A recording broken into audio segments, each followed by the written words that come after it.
Hi, this is Matt Vinc with the Buffalo Bandits, and you're listening to the 716 Sports Podcast. Welcome back to another edition of the 716 Sports Podcast, recording to you live here the week of May 13th. And we have championship sports in Buffalo, New York. The Buffalo Bandits beat the Toronto Rock, advanced to the NLL Cup, and we are beyond excited to be joined by Bandits goalie Matt Vinc here in a little bit to talk about his season, his first season here in Buffalo, getting to the NLL Cup, and a bunch of other stuff from Bandits fans who have sent in their questions to us here throughout the day. Excited about that. Also, we're fired up today, Jeff. We're fired up today. Yeah. It's exciting to be back in the Cup. I've been waiting, as I've only had season tickets for like 6 years now. And I look at those banners up there in the corner. I've been waiting and hoping that we get back there sooner than later, and we'll fingers crossed. Now Calgary is the last hurdle between the Bandits and a fourth banner. My wife's hangry because it's her 12th season with Seasons. So our first year with Seasons was 2008, and they won the Cup, and then 2009 I moved up. And this could be the Pagula's first championship as owners of a team. Yeah, that's true. The Buttes won before they bought the Buttes. Yeah, that's true. Before we get too far into the show, I want to remind you that we are on Twitter at 716 Sport Podcast, on Facebook at 716 Sports Podcast, and you can find this and every episode on Spotify, Apple Podcasts, Podbean, Stitcher, wherever it is that you prefer to put podcasts into your ear holes. We will keep publishing them on there, and our website, 716sportspodcast.com. And top of the show, as it deserves to be, the Buffalo Bandits continue. I'm running out of superlatives for what this team has done. A 12-8 victory over the Toronto Rock in the Eastern Conference Finals, East Division Finals, I believe. And going back to now a best-of-3 series with home field advantage against Calgary. One more team away from a championship in Buffalo. Pretty confident with it being the 3-game series and 2 games being in Buffalo. The whole thing with the Toronto game, Toronto beats Buffalo twice in the regular season. Their head coach says throw it out the window. Their head coach says throw it out the window because it might give him a bit more confidence, but he realized that the postseason is a whole new animal. But the big concern with Toronto is that they'd been able to beat Buffalo. And if you put the Bandits and Toronto in a 3-game series, I think Buffalo wins 9 out of 10 times in a 3-game series. But the whole one and done, it's scary. It's high pressure, as it should be, but now with it being a 3-game series, and this is not to discredit, man, the Roughnecks have been on fire is an understatement. They've played so incredibly well. Dane Dobbie should be the league MVP. If Vince doesn't get it, I nod that way as the total homer. But this team has caught fire, and certainly to be reckoned with coming up in the series. But a big home field advantage for Buffalo might come into play in this 3-game series against Calgary. Now, before they got to that, I think a lot of us in the room agreed that the Toronto hurdle felt like a significant hurdle, that we talked about Toronto and Georgia maybe being the second and third best teams in the league, if not Calgary, in that conversation. And a one-and-done do-or-die against Toronto. It was a back-and-forth start. The Bandits build that really big 8-3 lead. Gilray gets the breakaway goal early third quarter. I start to relax a little bit in my seat. It feels like the game is comfortable, and then you look up for a second and you're reminded why Toronto had the regular season series won against Buffalo. All of a sudden, early fourth quarter, it's 8-7, and it felt like the whole thing was called into question. Maybe I'm a fatalist as a lifelong Buffalonian, lifelong Buffalo sports fan, but I saw Jonesy get that 7th goal, and all I could think about is, oh God, this guy's caving in on Buffalo sports again. I don't know what Jones' shooting percentage was, but it was very high. He was unbelievable, absolutely unbelievable with that outside shot. And if you notice, when you watch the whole game, Toronto was settling for outside shots. Against Georgia, it worked because Poulin was letting him in. Poulin would hit his leg pad, hit his stick, and trickle in. Poulin was maybe a little bit rusty, having missed a month of time with the injury. And all game long, I'm watching these outside shots come, and I'm like, Vince will take these all day. He'll just eat them up. And for the most part, he did, except Adam Jones, who was absolutely outstanding for Toronto. Kept them and brought them back into the game for sure. But as you said, Jeff, at 8-3, even then, you knew the game wasn't wrapped up. The players knew, the coaches knew. Richie said they were going to make a run. They're too good to go into the night like that. But as you mentioned, and we'll hear it in a little bit, how they kept their composure. That Toronto mostly used the power play to score, and 5-on-5 Buffalo was unbelievable. But that run, Spanger, Evans with another big short side goal, Chase with that huge goal in transition. Buffalo put on a run exactly when they needed it to stop Toronto. If Toronto takes the lead, yeesh, right? That's a whole lot of... Even if they just get back even to 8-8, it feels like that just bolsters their bench even more than they were already bolstered at that point. And a few names who stood out to me personally. I know you had a different viewpoint than I did, but a few players. A quick shout out to Corey Small, who came on the show last week and then had a couple of absolutely beautiful quick stick goals on that right side. A big power play goal. Power play looked very good in their limited chances. Chase Frazier, who scored the best disallowed goal I think I've ever seen. Unfortunately, the forces of physics and getting his leg knocked onto the line prevented what would have been an absolutely incredible late first half goal. And Mitch DeSnew, who it came out after the game, really played Saturday after the passing of his father on Friday night. Yeah. A very physical, emotional game, and a couple penalties that maybe little ticky-tack at times. Got one for talking back to the ref. The holding was goofy. He had both hands on his The holding stick. was goofy, and I thought the check from behind looked like he really got him in the shoulder coming across. Maybe he was a little fired up after throwing that beautiful hit in the corner before that. But he and Sweeting and Justin Martin just doing an incredible job keeping Schreiber off the goal list. Schreiber not able to get anything going over there on that left side. And the defense and Vino, when they had to at the end of the game, shutting Toronto down, a 4-goal run to get back to 12-7, and then another beautiful snipe from Jonesy at the end to get one more for Toronto. But there was no quit in that team, and what an incredible job that they did in that fourth quarter. I'm not sure I've seen the Bandits play better 5-on-5 defense than they did on Saturday. Now, Toronto earned a bunch of power plays, the 4 minutes to DeSnew, another one, just a bunch of warranted or unwarranted, a bunch of power plays, and Toronto was able to stick in the game with them. But 5-on-5, the Bandits defense was stifling. And as we mentioned, Toronto was settling for these outside shots that Vince was just soaking up most of the time because they couldn't penetrate inside. How many goals did Toronto score on a cut to the crease? Virtually none, if any, maybe none. The only one that sticks out is the Sorensen goal. They just kind of let him walk in. Yeah, and that was a weird one. But ultimately, there was just no... They refused to give up the middle of the floor. They gave up the middle of the floor more to New England. Like Digby was able to score right on the crease a couple times, and Callum was able to cut in, but they were how quickly they were sliding when they had to, and their ability to fight through screens. I was just blown away with how good their defense was on Saturday. Oh, it was incredible when it had to be too. And Toronto is loaded on offense, and we saw what they were able to do with just the limited looks they got. A couple of quick screenshots by Rogers on the power play. He was burying those. Gave Jonesy 3 seconds. He was burying those. That shows how good the defense was at 5-on-5, and it felt so good. And you mentioned Hellier and Schreiber. Yeah. That whole side of the floor, I think they combined for like 3 and 4 assists or something, but no goals. No goals from Schreiber. Hellier had that one that was disallowed because he was about a foot in the crease. Yep. And Toronto a couple times, I think, wishes they would have had a challenge because there were a few goals each way.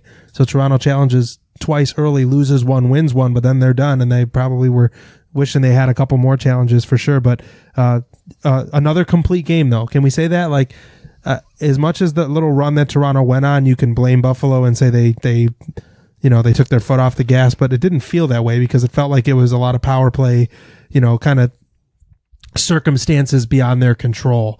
But they've now, and we'll talk to Matt Vince about this a little bit, they've really hit a stride for the 4th straight game, holding a team to single digits, holding another uber dynamic offense to single digits. Vince is on a run now of 6 goals against, 5 goals against, 6 goals against, and 8 goals against in the last 4 games he's played. They're hitting their stride at a perfect time. If they can carry this into Saturday, I really like their chances. And if they win Saturday, you have to love their chances to pull home an NLL Cup. Let's not get ahead of ourselves here, but there's a lot ahead of that. Speaking of numbers, 2-0. The score of the halftime score of the Calgary Colorado game, as Christian Del Bianco pitches a halftime shutout against the Colorado Mammoth, who just beat Saskatchewan the week before that in overtime. So by no means, no how is Calgary going to walk in here on Saturday and get bossed around. This is a team that is getting hot at the right time. They have a goaltender who is playing absolutely out of his mind right now in their own right, an MVP candidate in Dane Dobby. This is a team that has earned, maybe not the team that you would have expected before the season to be across the field from Buffalo in the Cup, but a team that has earned every bit of where they are right now. Yeah, they're a great team, very talented. If you were to compare the two teams roster to roster, I think Buffalo is more talented, especially maybe on the defensive side of the ball. But that doesn't mean a thing if Dobie and Dixon go off, because you're going to end up, looking at 12 goals get put up on you. But and Christian Del Bianco, just not only, we've talked about him, not only his ability to play so well, but at his age, you do not have goaltenders in many sports at all that are 21, 22 years old performing at the level that he is. And speaking of goaltenders who are going to be playing in this game on Saturday, we would like to take this opportunity to welcome an esteemed guest and talk to Buffalo Bandits goaltender Matt Vinc. Back on the 716 sports podcast. Multiple sports. Yeah, I should know the name of our own show. Maybe I'm nervous because we have such a great guest on the show, Matt Vinc of the Buffalo Bandits. If you haven't heard, they're in the championship round. Matt joins the show. Vino, thanks for your time tonight. We appreciate you coming on. Yeah, thanks. I love being part of the show, especially when I follow a lot of the things that are going on the show. See that? We didn't even ask you to say that. Jeff is literally touching his heart right now because cuts me deep. Yeah, so good. So this is not your first rodeo as far as playoff runs and championship runs. I covered last year with the Nighthawks, but what has been different about this run, because you're now in a new city with a new team, and I'm also sure that no two championship runs are the same. So so far and leading up to this point, what's been different about this run to the NLL Cup? I think for myself, it's been a totally different experience. Mainly because my prior ones, I was on teams for multiple years. Whether it was in New York or in Rochester, and this one, it was me trying to fit in and get to know a lot of the guys. And I've said it multiple times that my overall experience the whole year has been fun, and I can't believe how fast the year's gone by. We got a great group of guys, and a lot of young youth and talent, and mixed in with some great veterans that, I think, it's just a great mix. And, that's a lot of the same things that I've had in other teams. It's, a great group of guys, and it just seems like a lot of things are falling into place for us. And it's a lot of things go a long way when guys are having fun. I think we've kept it pretty light, but we've also listened and followed a lot of our coaches. We've had great leadership throughout the course of the year, and that paying attention to detail has gone a long way for us. So if I gave you the numbers 6, 5, 6, 8, what would that mean to you? I have no idea. I think you know this. That's your goals against numbers in the last 4 games. If I'm right, 6 against New England, 5 against San Diego. I believe Higgy gave up the last 2. 6 against New England again, and then 8 against Toronto. And I know I asked you after the game last week if it feels like you're dialed in, and you always love to give credit to your team, and that's the right thing to do because you do have a great team in front of you. But it feels like you and the team are really hitting a stride at the right time. And that's what you need to do, especially if you want to be successful in this league. You gotta, it doesn't matter how you start. And, I look at, where we've come from, in December till now. I think we've made, huge strides, especially, for myself being comfortable in the net, with a lot of new faces and a new system, and just trying to see what works with us. And I think, we've started to trust each other. Guys know what I like, and I also know what they like. So a lot of that has come out, a long way. And, one thing that, goes a long way for me is, having a goalie partner that, I can talk to and just kind of, have that banter, in between timeouts and stuff like that. And I had that in Angus Goodleaf, and now I got, a great one in Higgy. And, that stuff, I think goes unnoticed, but, for myself, even in the last game against Toronto, I'm not sure, at first I didn't feel that comfortable, but our team did such a good job. I think after we gave up those first 2 goals on the power play and in transition, and just really settled in 5-on-5 defense. And I think that's been our strength all year is, our 5-on-5 play in the defensive end for us. And it really helps me settle into games and get some shots I'm comfortable facing. Keeping on the game from Saturday against Toronto, you guys go out to that big 8-3 lead, and you see Toronto start crawling their way back all the way to within 1 goal there early in the fourth quarter, 8-7. What is it about your experience or the team experience this year that allowed you guys to stay so calm and then rebuild that lead, not panic, and just get back to the way that you guys have been playing all year long?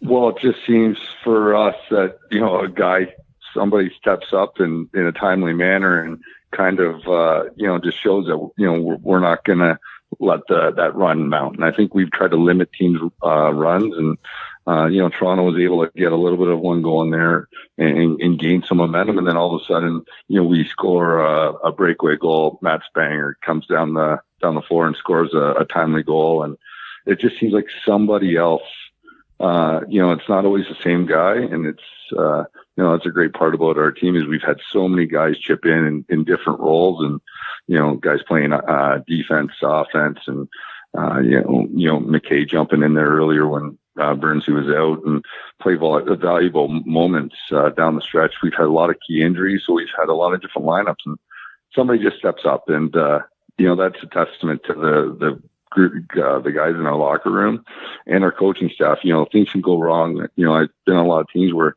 things go wrong on the bench, and I think that's been one thing. Our guys they're having fun, and when you're having fun, it's easy to play loose, and hopefully we can continue that going into this weekend.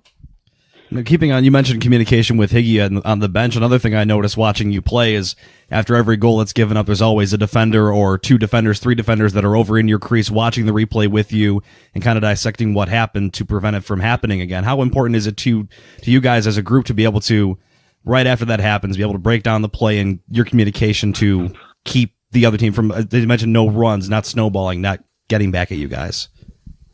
Yeah, I think that's that's something I started a few years ago with Sid Smith and in Rochester, and now I rely heavily on Steve Priolo and guys like Kevin Brownell to kind of vent a little bit and just talk about what happened, and because when you're in that, you don't see the whole play and you don't really know how somebody got open or whatever, or maybe I saw something happening in the last couple plays, and it's just a way I think for us to just kind of relax and not go our separate ways. And, we just have a quick talk about it, and then hopefully it's over. And I don't know if that's had a direct influence on us not allowing so many runs, but it's just a way for me to reset and refocus. And, I've always kind of thought about playing one save at a time, and that's a way for me to just kind of move on to the next play. And again, I just really appreciate those guys coming back in, and it seems like a lot of the guys have bought in and like,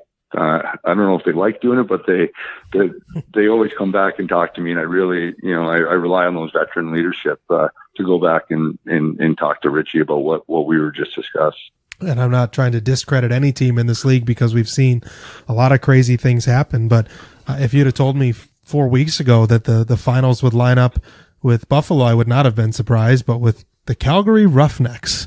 So what do you know about them, Vino? You played them once this year. They have gotten incredibly hot down the stretch. Dobie playing very well. The guy that you're going to be looking across at, Kristen Del Bianco, has just burst onto the scene. So what do you know about Calgary? I don't know what your experiences were playing them. Did you guys ever meet them in a championship run with Rochester? I don't remember that lining up. So tell us what you know about the Riggers and what to expect in this series. Yeah, it's funny because I've actually played Calgary in 2009 when I was with New York. Unfortunately, we weren't able to win that one. And then in 2014, in Rochester, we were able to defeat them. So really, I'm 1-1 against them. So I'm just stupid and I don't remember anything. Go back to your history books. Yeah, sorry, I'm an idiot. Not a lot of those guys there's not too many of those faces that are still on both on either of those teams. But playing against so many guys in the summer and also, playing Calgary a couple times, they're loaded. I think you look at their offense, they're pretty similar offense to us, where they have a lot of different, dangerous players, who can, burn you on any given night. Dane Dobie's having an MVP season, and, Curtis Dixon, he's one of the best players in the world. And, they have a lot of nice pieces in there that I think we got to pay attention to. And, Christian Del Bianco's, I think, he's going to be a star in this league for a long time. And, they're well coached, and they always put together a good game plan. And yeah, I think we're going to have our hands full. And I think Buffalo fans, we played them in February, but it seems like they're a little bit more of a dynamic team. They got Jesse King back on offense now, and it's going to be a huge test. And that's what a championship game's all about. It's about being tested, and they've been one of the hottest teams down the stretch. So we know we got to work it out for us, and we're going to address it like every other week, and hopefully our preparation allows us to be successful. I know that I've heard from coaches, I've heard from staff, I've heard from players that this team is really something special because of how close they are.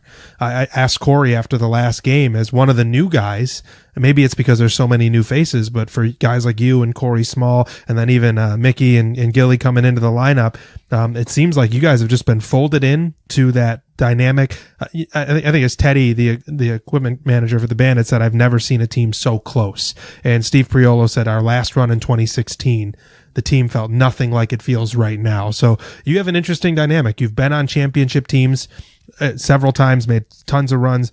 Is this team really all that they've been pumped up to be as far as how close that locker room is?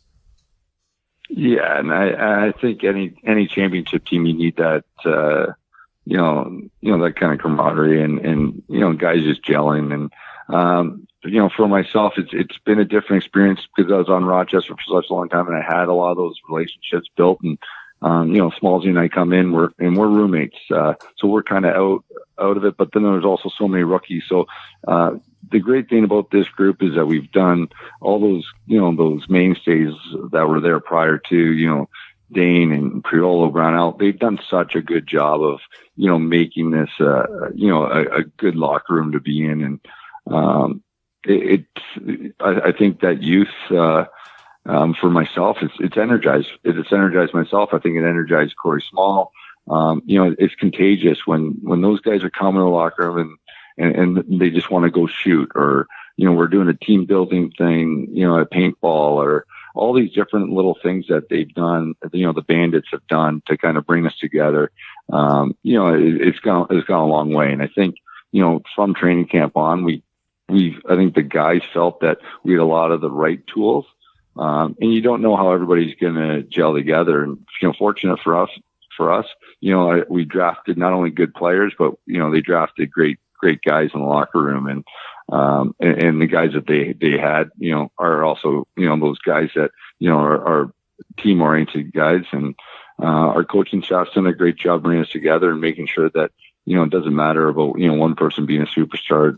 It's more about our end result and getting W's.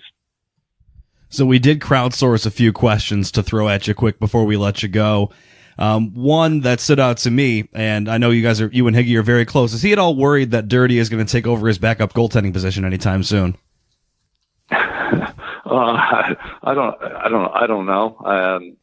He can. I'm sure that we would let him try and practice if he wants, and we'll go shoot. But I'm not sure. It was a huge save.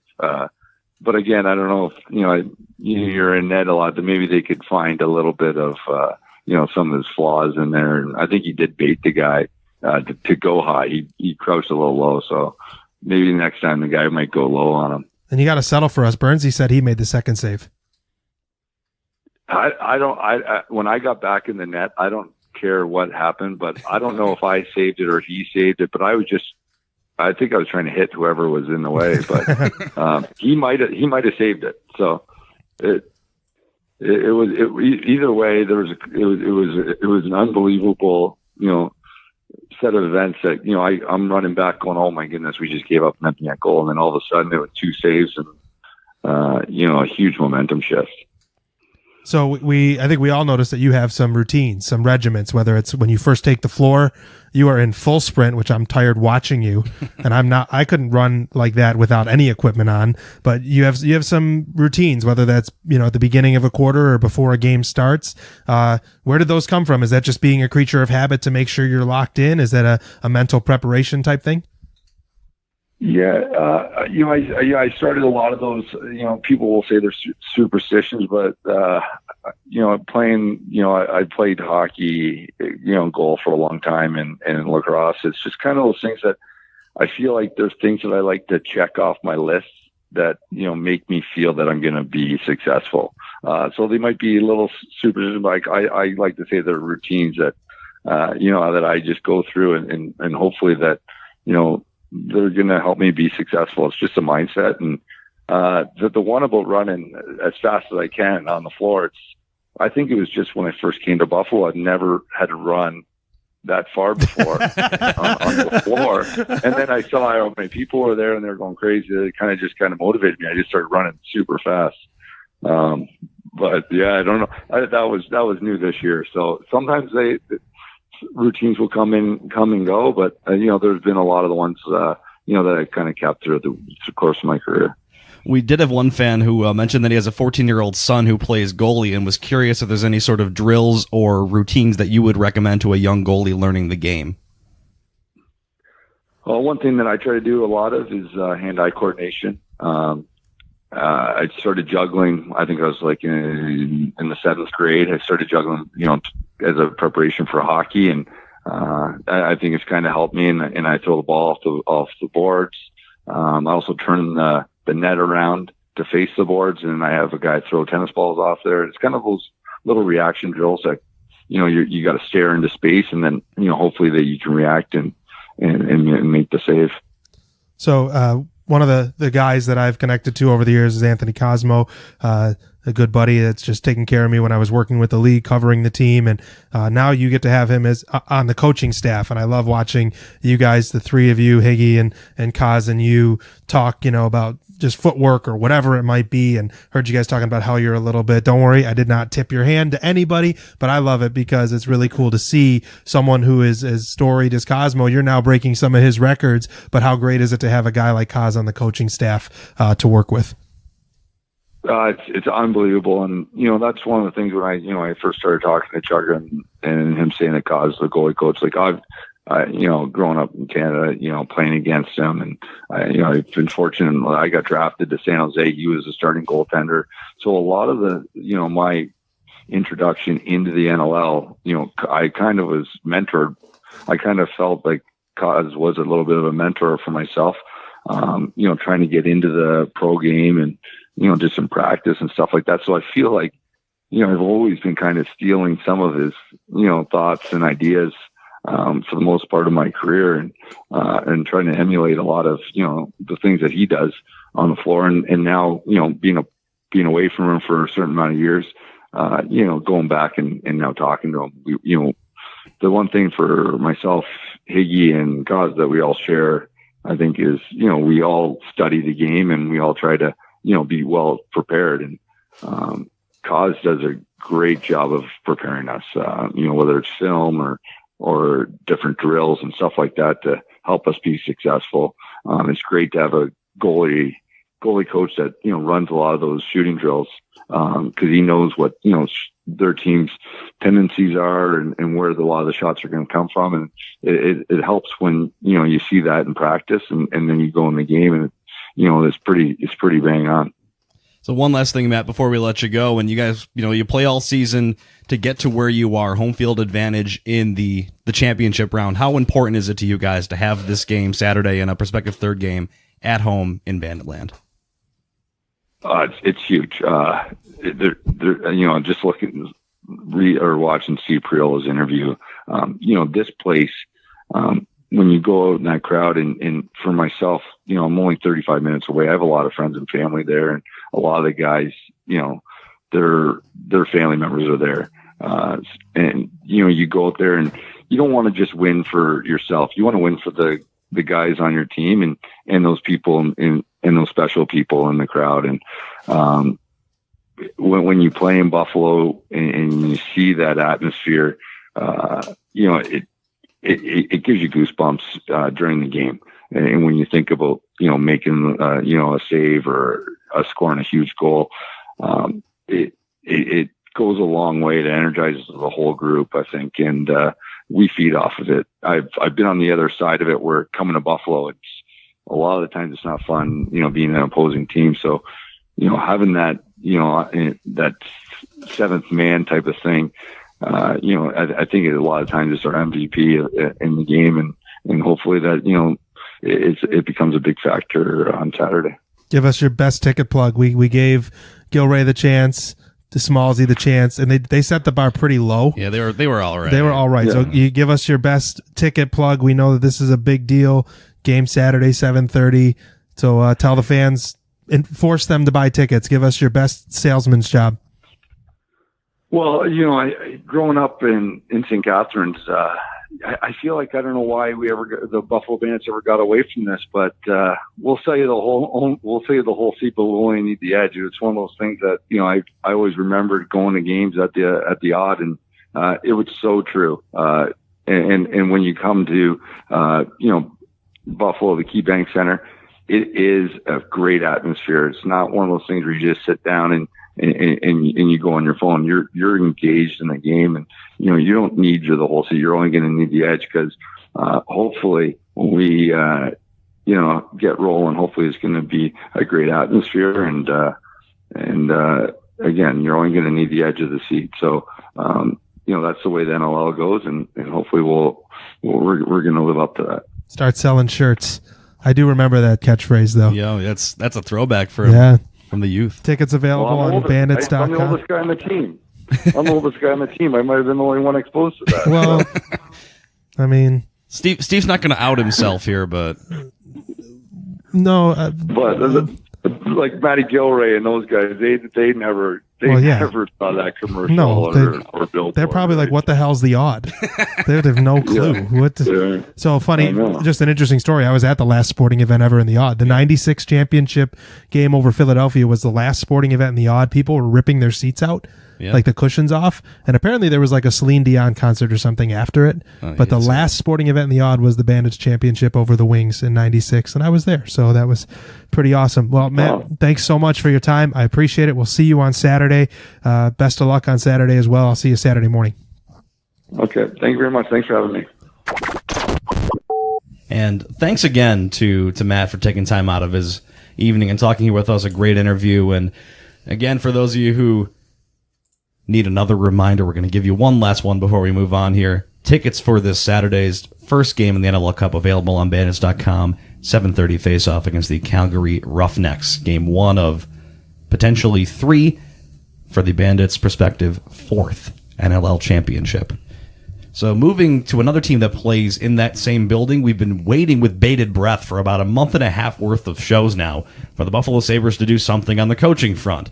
And all we see on the coaching front is more and more names that were rumored to be the Sabres coach either being taken out of consideration or taking jobs somewhere else. And now we're left with Ralph Kruger? Ralph Kruger and Dave Tippett seem to be the two names atop the podium. But I don't know much about Kruger. Who knows anything about Ralph Kruger? Except for he just left a soccer team in Europe. I mean, I've heard Ralph Kruger's name 20 times today, and those are the first 20 times in my life I've heard his name. What's so... Wait. He just left a soccer team? He was in the front office. He was like the... Oh, okay. That makes a little more sense. He was a chairman. That makes a little more sense. I was about to say, what's the connection between having a job with a hockey and soccer team, but front office stuff could be somewhat related. Sabatka running wind sprints outside of the arena. But I don't know what the infatuation with this guy is. I don't know much about him. I can't find much about him. But like I look at his Wikipedia page, which is no way to judge a person, or coach or anything. But I disagree. That's the only way I judge anyone. How big is their Wikipedia entry? Yeah, but he's got like one losing season in Edmonton 8 years ago. He was 17-22, and through 98 through 2016, his international finishes are not very good. I'll run them down here from 98 down to 2016. 4th place, 8th place, 5th place, 9th place, 11th place, 11th place, 8th, 6th, 9th, 8th, 7th, 9th, 8th, and 2nd in the World Cup in 2016 with Team Europe. And they say, yikes! I don't know. They say he's willing to be innovative. He's got a beard. I don't know. That's what I was just going to ask. Like, what's his coaching style? Because I don't necessarily care about his international track record as much as if he's going to be what kind of mindset he has coaching a team, because that is almost more important to me, because then you have someone with a ton of credibility and esteem like Jacques Martin or something. And I'm not interested in that because I want a more dynamic mind. So when it comes to like weighing out past success against coaching philosophy, my scale tips towards philosophy. I might be alone in that or wrong in that, but that's where my scale tips. I seen an Edmonton fan tweeting that he thinks Kruger is the one that got away and didn't get a fair shake in Edmonton. Take that for what it's worth. Yeah, it means a lot from Edmonton, known as the hotbed of professional hockey coaching. Left and right, they've hired the best of the best, and it's at this point of the coaching search where a lot of the names that early on a lot of your pundits and Sabres reporters would have thought to be the guy they wanted, a lot of those guys are gone. And now you're left with guys like Jacques Martin, who is 4 times my age, I'm pretty sure. You've got Kruger, who is maybe could have been good in Edmonton once. You have Tippett. Could anybody actually be good in Edmonton? Is Edmonton? They have the best player in the entire hockey world on that team, and they've surrounded him with Milan Lucic and about 2 or 3 other players. And what else? More than the Sabres have, arguably. I mean, I think McDavid and Draisaitl is a very good starting point for the top of that team. And New app. Their top wingers are Lucic and Cashin. Yeah, well, nothing's perfect. Once you get past McDavid, aren't we still playing Matt Molson and Kyle Poso? But once you get past McDavid and Draisaitl, they don't have that much. Well, any team that's looking for a coach probably doesn't have anything. The teams that have that kind of talent can make a bad coach look good. Dan Bilesma looked like $1 million in Pittsburgh. He came here and is like, what do I do with no talent? And didn't know what to do. And you know what else they did? Traded Taylor Hall, MVP Taylor Hall, for Adam Larson, 1-for-1. The trade is 1-for-1. Hall for Larson. MVP infamously echoes through the Tweet Hall of Fame. Yep, MVP for a third-line defenseman who doesn't even play special teams. You can't win them all. Or any of them in the case of the Oilers. So, yeah, Justin, I'm with you. I don't know what to think of Kruger. I mean, is it just it's just going to be another guy who comes in, maybe, if he gets the job, assuming that he even gets offered the job. Another guy who comes in, we hope that he's different than the last few guys that came in, but at this point, the Sabres coaching carousel keeps spinning around at such a rate of speed that I have a hard time getting enthusiastic about anyone who is an unproven candidate coming in the door. See, but it's said in April that he wants to come back to the NHL in a front office capacity. So that's not coaching. Yeah, it isn't. So, but I saw a tweet that said he can't find a job front office. Allegedly, he's top candidate, and it's pretty far along in the process. Apparently, to what Elliot Friedman has heard. I kind of like Dave Tippett. I think he's a good coach. I think he's a guy that could squeeze $1 out of a quarter here, and he's just well respected in the league, which I think these kids in this locker room need. Respect the coach. I think Bilesma came in here like with a god complex, and just like no one took him seriously. And him and Tim Murray just walking around, see who had the bigger dick in the office, and they both got fired for it. Essentially, what it sounded like when they got fired.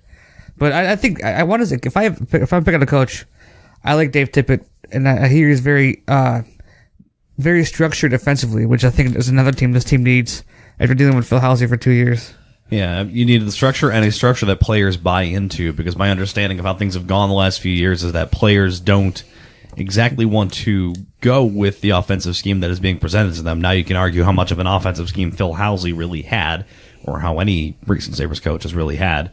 But you've got to have a scheme that the players want to buy into, because if Jack and Sam and all the top guys on this team don't want to play your scheme, it doesn't really matter what your scheme is if the players are just going to go off and do their own thing, as they've been often talked about or accused of doing over the last few years. That might just generate a rift between the coach and the player that nobody's happy, you know what I mean? Because, the players aren't happy to play the system, and the coach isn't happy that they're not playing the system. Of course, we don't know that that's what happened, but it just sounds like a recipe for, not success. So you just need a coach who's going to align his scheme with what Jason Botterill and the players who he has created this roster around want the team to be. That doesn't mean that every guy on the team is going to be all head over heels with Dave Tippett or Ralph Kruger or whoever. If it's a third party or someone that we haven't even talked about, But whoever that guy is, I hope that the players on this team are excited about it. Because if they're not, it doesn't matter if I'm excited about it. It doesn't matter if we're excited about it or if Jason Botterill's excited about it. I think we just need a coach who the players want to play for. And how long has it been in Buffalo since we had a coach the players were going to bat for? I heard a podcast talking about the Edmonton coaching situation that said, like, what should they do for a coach? And they were like, talk to Connor McDavid. And I agree 100%. Like, I think there's an old school mentality of like, players aren't supposed to control who coaches them. Man, talk to Jack. Who does he want to coach them? Talk to Jeff Skinner and say, who do you want to coach you to make you Stein here? Like, I think it should be that. But that's that's at least how the NBA and NHL are headed, and that seems to be a good direction. Yeah, the NBA is way down that road. Who do your star players want to play for? Yeah, I mean it makes a huge difference. The meme of it is LeBron is lay GM or whatever, but you go to your top 2 or 3 guys, you're like, okay, who do you want to work with? Who is going to draw the most out of LeBron James? Who cares who's around LeBron James? And not to knock him, who cares who's on the 4th line of the Buffalo Sabres? You care about who does Jack want? What kind of players does Jack want developed alongside him? What kind of mentality does Jack want this hockey team to have? And him and Botterill and whoever else is in that top level, but the NBA is way down that road, top players getting to kind of handpick or have a say in those coaches a little bit maybe more out in the open than the NHL is. But I 100% agree that if you're paying Jack Eichel this kind of money because you want him to be the cornerstone of your team for X more years, absolutely he's got to have a say some way, somehow in what the future coaching staff of this team is. Because if he doesn't buy in, it's another 2 years of Jack kind of treading water and doing what he wants to do anyway. Mm-hmm. Okay, I'm looking at Tippett's NHL coaching record. Yeah. All this guy does during the regular season is win. Seriously. Wins are good. He and some of these, he's only got, I can only find 2 losing seasons on record for him. Both of them in Arizona. Well, who didn't? There's a lot of bad teams in Arizona when he was around. I'm sorry, there. 3, but like you said, Arizona's been a bad team for years, and it looks like at least the first few years he was there, he got a lot out of that team before they finally came crashing back to reality. The book on him is very structured and defensively minded, and both of those things make me shiver a little bit. But they might not be bad things if they work. You know what I mean? It's like, I just don't get up and get excited for that, but sometimes it's not the thing that excites you that's going to get you there, Sometimes it's just having a good coach, and I don't know. And he's got playoff experience, too, which feels like it would be a big uptick from what some other candidates have had in the last 20 years. I know Jacques Martin's been to the playoffs, but I don't think they had color television the last time he was head coach, so can't win them all. Yeah, I think at this point for me, given what is available, I think that Tippett is the guy who excites me the most. I have a hard time putting a lot of the blame for what happened in Arizona squarely on his shoulders. And it would be a nice little redemption arc from him, from being the coach that allowed us to draft Jack Eichel to come in now and coach Jack Eichel.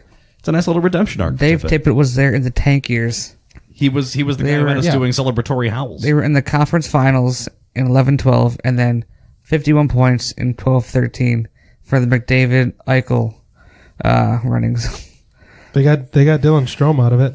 Yeah, he's really good now in Chicago. Yeah, very good in Chicago. Put me Pat Kane. I'll score some goals. Justin, I don't know if you know this, but I play FanDuel, and big if true. Strome is a big FanDuel player. Good. Chicago line 2. Anyways, daily fantasy sports, folks. The fantasy sports of the past, present, and the future, especially. I want Tippett all day here. Yeah. Why? Defend your thesis, Eric. He's gonna tip the scales. Oh my gosh! Jesus! Never mind. I forgot regret asking you to defend your case. Oh boy. Anyway, guys, was that beer refreshing on that can of beer refreshing on your face? This is the. You just ran it right down your face, though. It's a little cold. It's not cold. I left my house an hour and a half ago, so it's not like fridge cold, but it was colder than Justin's tip the scales take. So. There we go. That's the answer I was looking for. So Embrace it. not to bring us to a sad place. I know we've had a lot of fun, a lot of laughs on this podcast, a lot of positive times. I want to take a moment in memoriam for the career of EJ Manuels.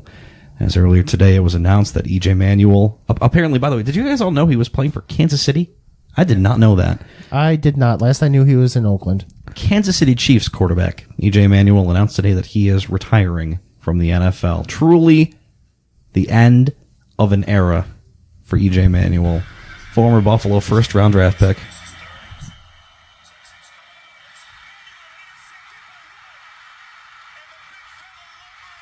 That's a J.J. Watt interception. Sure That is. was a J.J. Watt 80-yard touchdown interception.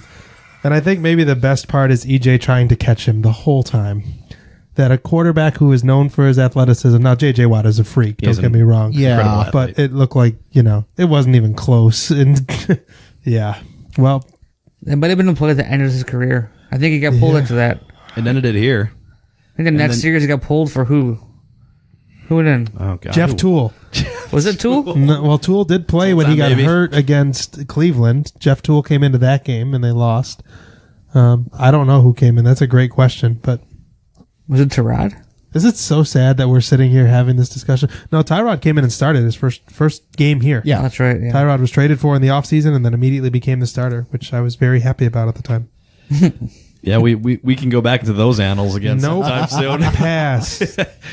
It's actually, relooking at the show would be even better now than when we tried to do it last year, because this time when we did it the first time, Tyrod was still kind of thought about as a possible starter in Cleveland, and now that is long sailed. He's back up in San Diego, LA now. Los Angeles, whatever. The Los Angeles Chargers of San Diego. The San Diego Chargers of LA. Yeah, whatever version of that. The Los Angeles Angels of Anaheim. Oh, they version. dropped the of Anaheim years ago, like 4 Where's years Oakland ago. playing? Which Oakland team? The Raiders. The Raiders. Where are they playing this year? I think it's no, they're still playing in Oakland this year. Are they still I at the think they said- Coliseum? They I don't think have- they're at the Coliseum. Did they get another year on the lease? I think so. they did, Yeah. Because I remember 'Cause they were initially they were going- asking San Francisco. And Yeah, they were like, going to play nope. at whatever it's called now, AT&T Park. Yeah, the they- The Giants baseball play. stadium? Yeah. Oh my God. and the city was Well, like, don't forget the XFL nope. San Francisco Demons played there. Yeah. So you can fit a football field in there. You can fit a football field on, I think, any baseball stadium one way or the other. Just whether or not it's optimal to watch for the fans is a different issue. But I'm sure at that point, well, the what ship they has did sailed, was they but- put it down the third baseline. Yeah. Well, I guess it would. I mean, you got 100 yards one way or the other out to center field, if nothing else. So Which then makes the sight lines really So crappy. EJ Manuel terrible. made a decent amount of money yeah, good for him. to He was a first round not pick. much of anything, and we talked about this earlier. They traded down and still managed to take him. First quarterback taken off the board, Well, that was him and Gino that followed draft, by right? Geno Smith. Geno Smith went early in the second round, He correct? did. He slipped. In the EJ second was the down. only first round quarterback, and it felt good. If I remember correctly, Jimbo Fisher was very candid in saying that EJ Manuel was not ready to be an NFL quarterback, which came out a year and a half after he left Buffalo. That his college coach was like, yeah, nah. he was That really was- good for us, but he was not an NFL quarterback. That year was really weird. I remember in terms of quarterbacks because it wasn't a great year for quarterbacks, but at one point there were about 3 or 4 people who they were saying was number one quarterback on the board, depending on. Yep. I mean, at one point it was EJ, at one point it was Geno Smith, at one point it was Ryan Nassib. Yep. Yeah, I remember when Nassib, that talk was spinning. And then, Jeff, we were talking before we started recording that the Bills draft EJ Manuel. Yep. The following year, trade up to draft a weapon for him and Sammy Watkins. Yep. And then proceed to do everything possible to run the ball. It's not ideal. And it's the typical Bill story of, trying to run a scheme without the correct talent to do so. And I think at least at this point, you mentioned this to me earlier, Steve, that at least now they're drafting a line and looking like they want to try to run the ball first. Or protect So- their quarterback, one of the two. But, they think kind of it's did both because they added a lot of weapons between Duke Williams and Cole Beasley and Brown. And I think it's just a general improvement because Yeah. that line was barely an offensive line, and now they have a formidable line that hopefully I've been saying that I don't think Shady was the issue. I think Shady had nowhere to run, literally. It didn't help. Well, and did you see some of the clips coming out today about how bad the Bills' tight ends have been at blocking? Like they showed just plays getting blown up because tight ends are whiffing on their blocks. So this year, Brandon Bean has brought in 96 tight ends just to make sure that one of them. Have you heard the most recent one? They cut Fisher today. They did cut Fisher, but Signed they Lee did Smith. bring back. Yep. They brought back Lee Smith from Oakland. Was that the last place he played? I think so. Good blocking tight end, though. That was always kind of the book on Lee Smith, right? So to put a... Justin pulled it up too. I was doing the same thing. The quarterbacks taken in the EJ Manuel draft. Yes, let's do this. EJ, Geno Smith. Where's he? Second round, 39th. Third round, Mike Lennon to Tampa Bay. Still in the league. Fourth round, Matt Barkley. On the Bills. Wait a minute. Yeah. Matt Barkley's that draft? Yeah, 98th overall to Philly. Then Ryan Nassib, Tyler Wilson, Landry Jones with Pittsburgh still, Brad Sorensen, Zach Dysert, BJ Daniels, and Sean Renfree. That's it. I think Matt Barkley's the only one still in the league. Glennon Glennon's might still be. playing. Well, Geno signed with the Seahawks today. Did he? He did. I didn't know that. And Landry Jones is still in the league with Pittsburgh. Yep. Still backing up. Look at the Falcons doing it right, and Jets are going to do quarterback 249th and not 5th. 249th round comp. And not fifth. That's the line of the podcast right there. Suck it, Giants. Remember when What when the Bills fans were all in for Ryan Nassib to be the guy because he went to I was Syracuse? never all in on that, but some people were. He's going to be a first-round pick. People just want to believe that they're the same people that believe that Tyree Jackson's You going to just start for took the the Bills. thought right out of my head, Jeff. I think part of it with Nassib was the fact that Marone was the coach. Yes, a Syracuse guy and a Syracuse guy. But I even think that without was that, it. People just I think love that was the Buffalo, Syracuse. They want the local guys. See, to that was succeed the only big time. reason I would have wanted Nassib to come in as quarterback is because of the past with Marone. Imagine if we had drafted him and then Marone left. Oh, that would not Got have been paid good. $4 Took million his talents to leave. to Jacksonville. Good running back draft, though. It worked out for him once when they almost beat New England. It's a really fun trivia question. For anyone who's listening and wants a good trivia question to ask their friends at the bar, ask them who was the first running back taken in the 2013 NFL draft. Now, that's a draft that had Giovanni Bernard, Le'Veon Bell, Eddie Lacy, Kristen Michael, Chris Thompson, Latavius Murray. Was that Trent Richardson? No, the first running back taken was Cordero Patterson. He played running back at Tennessee. This might be edited because I'm pretty sure he was drafted as a wide receiver. He played wide receiver. I'm curious what he played at Tennessee. I'm going to look this up now. Because he's listed on the Wikipedia, which maybe isn't the be-all and end-all, as a running back. He is a running back these days. Maybe that's what it is. He's a utility player because he returns the kicks. He catches passes for New England. Cordero Patterson, rushing 25 attempts, receiving 46. Yep, he's So he's a little bit of a hybrid. Swiss Army knife right now. Yeah. Because they'll line him up in the slot out of the backfield, and he returns kicks and punts. And So he did play running back in college. He's like a running back these Randall days. Cobb. So you could definitely pull that one out of your friends at the bar, tell them who else was drafted in that draft, and ask them who the first current NFL running back taken in that draft was, because he's definitely a running back these days. There's your freebie from the podcast to win yourself a free drink. He was really good for like one whole season in Minnesota. he had a nice year last year, though. Yeah, I mean, at this point, it's more like knowing his role. It's like the Bills' use of Isaiah McKenzie last year. Like, they're not asking him to go out and be Stevie Johnson, but the way that they used him was smart. He's a fast guy who can make some quick cuts. He's a returner, maybe a little bit of a running back at heart with decent hands, but he's smaller. I feel much better about the draft this year. Looking back at that draft was rough. Man, but the Bills' draft picks this year were so much better than taking EJ 16th overall. Man. I was listening to the local radio station this morning, and Silica Pachu was talking. Give away what station I was listening to. Was talking about Devin Singletary and how quick he looks, and his vision is insane. He said he must have eyes in his ear holes because his patience and vision was insane. And just the way he moves, I guess, is a pretty spectacular. And just if it can translate to when he's wearing pads, he should be a pretty sweet third round pickup. They did already get rid of Keith Ford today, which is another level of, moving Singletary up the depth chart. Not that I think he was probably already ahead of Keith Ford, but Ford's not even going to make the team now. I wouldn't be shocked if Devin Singletary leads this team in rushing attempts this season. I could see it happening. LaShawn McCoy has been banged up a little bit the last few years. I was going to say, as a result of injury or as a result of merit? I think it's going to start his injury and maybe end his merit. Okay. Do you think that both McCoy and Gore make the opening day roster? Oh, yeah. I believe so. I think, with TJ Yeldon. and Singletary. I think it's the odd man's out. Probably it's between Yeldon and Gore, and I think Gore has the edge in his pass blocking skills. Yeah. Didn't they sign Yeldon to 2 years though, and Gore to 1? It don't mean Dookie. That does mean cap hit money and dead money. They don't right? know what to do with the money they have anyway. I think that would stop them. If it was a purely scheme based, I wouldn't be shocked if Yeldon got cut if Singletary was really ready, because I think they fill a similar kind of role. I mean, Frank Gore is definitely more of a hammer, kind of change of pace back. LaShawn McCoy, Devin Singletary, TJ Yeldon, east-west runners, hit your gap, Yeldon a receiving back. I wouldn't be totally shocked if all 4 of them were on the roster, given what this team looks to be doing with being one of the teams that is insisting on being run first. I wouldn't be shocked if they had 4 running backs on the roster. But if I was to guess who was the odd man out, I agree, Mike. I think Yeldon's the odd man out. But we will see.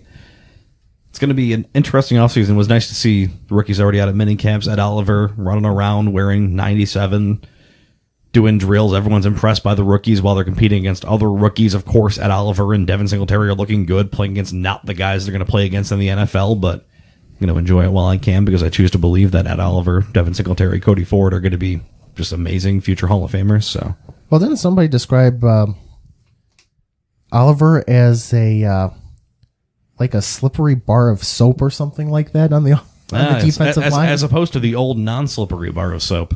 A dry bar of weird. soap. It was something weird to do with a bar of soap. He's the greased up deaf guy from Family Guy. And can't contain him, can't corral him. He just slips free. Yeah. We're just going off the rails here. So before we lose too many rails, Steve brought a bunch of candy for us to try A again bunch. at the end of the It's show. 2. It's 2. We'll hand it One down of which your we've way. already tried, but see, We were told we ate the arrow bar incorrectly. yeah. So far be it from us to not retcon that. We're gonna start with that again, because I have a feeling this is not going to be any better. But it wasn't bad the first No, time. I but- wasn't offended. This isn't that stupid Hershey's Gold, whatever. That was trash. crap I that still was. ate half of it, but it was trash. We can't let it go to waste. Yeah. Then we also have the fabled. That, Justin, I'm going to let you talk about the other one we have, because you That were Hershey's Gold pretty Bar, excited about it. That Hershey's Gold Bar was great for the for that picture that's It was very good. Yeah. Where they pasted it on all the Sabres players on the ice. While Steve is opening that, again, find your Bandits tickets on bandits.com. I'm saying this because I feel bad that I personally will not be able to be there on Saturday. My season ticket seat will be occupied by a friend of the show, and I need people to be making up for how much I scream and lose my voice. So be there, be loud. There's cool plans in the works we've heard. Justin, turn around. Justin, take this piece of candy. Thank you. You can keep going. Go So ahead. the first 10,000 fans get a. It's a A party really sweet shirt. shirt. It's a party. It's a party. It's a party. People were trying to get that chant going on Saturday, and it was so loud during the victory lap that you couldn't hear anything but unintelligible noise. Steve, I can't suck this out. That's the first time he's ever said that sentence. To me, it was starting with the word Steve. So what are we supposed to do? Just Not chew it. My sister said don't chew it. All right. So we What have do to you be. do? No chewing into the microphone, please. It's gross. This is an audio medium. I'm not even going to Weird. eat it. Fuck this thing. Wow. I hate Canada. Remember when we wanted the Bruins and the Leafs to both lose, and now the Bruins are going to make the Stanley Cup? Makes me so mad. They're probably going to win it. Don't you put that evil on me, Ricky Bobby. Go Sharks. I don't notice a difference. It's not like because I didn't chew it and eat it right away. I'm like, wow, that was delicious. I am still whelmed. My sister's a liar. All right, now for the good candy bar. Yeah, what do we got, Justin? Coffee, What else? Coffee crisp. So he just went from saying how much he hated Canada. This he's is the gonna be one great thing Canada has to offer besides Molson. And the entire Bandits roster. Yeah. Oh, sorry. Sorry to all bandits. Hopefully Matt tuned out by now is going to retcon his interview and force us to delete it. Canada's okay. Oh, no. I don't hate Canada. I hate Canadian candy. Steve is throwing it on the couch. Some of these are not meant to be as easily broken as the Aero bar is. Real test of strength here. Yeah, huh, I'm Steve? going to have to pass on this one Why? because it's got coffee in it. You'll live. I mean, I'm also not a coffee guy, but I'm just looking to eat it. This is freaking good. I've seen you eat Tops fried foods. You can eat a Coffee crisp. So good. Fuck, you have to eat it. I don't want to, Mike. So good. I don't think it's real coffee beans. I think it's just coffee flavored. It's phenomenal, though. I'll try it. It's just because I love coffee. I'm with you, Justin. You could offer me a lifetime supply of Aero bars or one coffee crisp. This is the best candy bar I've ever had. I'd take a coffee crisp. And this isn't even as good as like the genuine Canadian ones, right? Yeah. If I had a selection of all the candy bars, I'd take this. I go Reese's first. Number 1 draft pick. This could be a late round steal, honestly. You would need to draft It's it. worthy number 1, but this is a late round So, steal. candy draft next week, boys? No. Yeah. Only if we bring all of them in. No, I'm just kidding. Yeah, That would that is phenomenal. Maybe it's because I love coffee. And I've had that Where can you before. buy it, Steve? What? Where can you buy it? I got it at Dashes. The one on Highland and Colvin. The only reason you should ever Justin's go to like Dashes, leaving. Justin's actually leaving right now. I don't know the why. only reason you should ever go to Dashes is to buy this candy bar. Yeah, I think that's right. It's the most overpriced grocery store in the world. All the old people are driving there, and they can't drive, and they drive on the sidewalk, and they almost hit you. And It's got the I mean, world's it's an worst, adventure when you go shopping. the world's worst parking lot in the world. I'm about to eat the rest of this Aero bar, though. Yeah, All right. go for it. Let's wrap it up. Shout out to John Beeline, who's now coaching the Cleveland Cavaliers. Guy from New Fame. Michigan, right? Michigan coach? Michigan coach, former ECC coach, former Canisius College coach. Now the head coach of the Cleveland Cavaliers. Fans of Michigan are sad to lose him. They think he's really good. It's always interesting to see how college coaches in both football and basketball translate from college ranks to pro ranks. I wish him all the best. You know, a local guy, you always like to hope that he can make it. It's interesting. He was in such a good spot at Michigan. That team was always going to be a top 20 program. Hope that it pays off for him and he doesn't end up like Nick Saban going to Miami and then just having to come crawling back to continue to win championships. I guess that wouldn't be all that bad. Thanks for listening, everyone. Oh, wait a minute. Yeah, Justin. We got to talk about this briefly. I'm sure you don't have to tell anybody or remind anybody, but let's all keep the one and only Pancho Villa in our thoughts and prayers. Yeah, Not doing too good right now in the hospital. Tough news that came out about him today, and I'm hospice and everything that goes with it. It's tough for him and for his family and his friends and everyone in the the Bills Mafia. People who go to games with him and who have gotten to know him. There's been a lot that's come out about him in the last few weeks, and just seems like such a genuinely good dude. So, thoughts and prayers with him and his family in this tough time. And now that Justin's got anime girls on his monitor because he keeps clicking through all these ads on the St. Louis San Jose game. Thank you all for listening. You can find this podcast. Of course, I saw that. It's a good thing How could I listeners not can't see it? see that. It's an audio medium because we would have gotten term of service right off the Spotify real quick. Month in, already deleted. Thanks for listening. This is the last one. We are on Spotify, Apple Podcasts, Stitcher, Podbean, wherever you like your podcast. And again, like, share, subscribe, share it with your friends. Thanks again to Matt Vince for joining us. It was awesome to have. It's literally this. This is the equivalent for. This is like a Sabres fan getting interviewed Dom Hasek. This is the coolest thing ever to get him on the show here today to talk, goaltending and Good lacrosse dude, with us man. here. Good dude. A really good guy. And we'll be back here next week, hopefully recapping a Game 1 Bandits win against Calgary. Talking, maybe we'll have some more news on the Sabres front. The Bills will keep doing Bills things, and God only knows what else will happen between now and next Monday. So thanks again, guys, for listening, and we'll see you real soon. Woo!